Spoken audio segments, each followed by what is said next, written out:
Get ready with me while I talk about self-worth. I was thinking the other day about how much I've changed. Not physically, internally. There was a version of me that used to spend so much time trying to be liked, trying to explain myself, trying to make sure everyone understood my intentions. I thought if I worked hard enough, was kind enough, proved myself enough, I'd be understood and others would see my value. But that's unfortunately not how it works, and honestly, that's okay. Sometime in the last year, a friend made a comment to me that has stuck with me because I found it confusing. I was telling them about a situation where I had removed myself from a group and said something along the lines of, "It's their loss, I bring a lot of value." She said, "Wow, you must really think highly of yourself." And I immediately responded with, "Well, yeah, I do. Because why wouldn't I think highly of myself? If I don't see my worth, who will? I know my value because I am extremely competent, and that's not arrogance. That's confidence from a lifetime of building myself up from opportunities I created.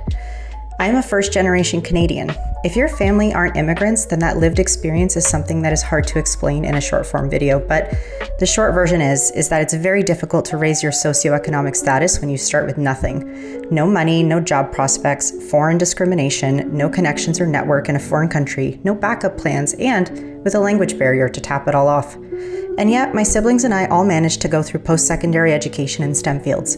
I myself graduated with 2 bachelor's degrees from one of the top schools in Canada, a Bachelor of Science and a Bachelor of Engineering. Not an easy feat. These were some of the hardest years of my life, but I kept going because there was no other option but to move forwards. Because of these experiences, I am confident that whatever situation I find myself in, I will figure it out. I always do. All of the hardest things in my life have led me to where I am today.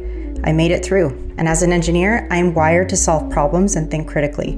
As a daughter of immigrants, I am wired to never give up. And so somewhere along the way, I've realized that my worth isn't something I have to convince people of.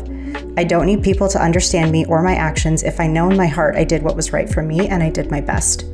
I've built a career that I'm proud of. I've earned respect in rooms where I once questioned where I belonged. I've learned to make difficult decisions, to speak with confidence and trust my own judgment. But the biggest promotion I've ever received wasn't at work. It was promoting myself to someone who protects her peace. These days, I don't over-explain my boundaries, I don't apologize for saying no, and I don't chase people who aren't choosing me. I don't shrink myself to make someone more comfortable. That doesn't mean I think I know everything, it just means I finally learned who I am. I've learned that confidence is quiet, boundaries are kind, and success isn't about being the loudest person in the room.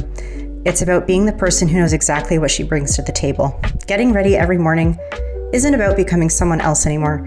It's about showing up as the woman I've spent years becoming, and if I could tell my younger self one thing, it would be this: stop asking for permission to be yourself.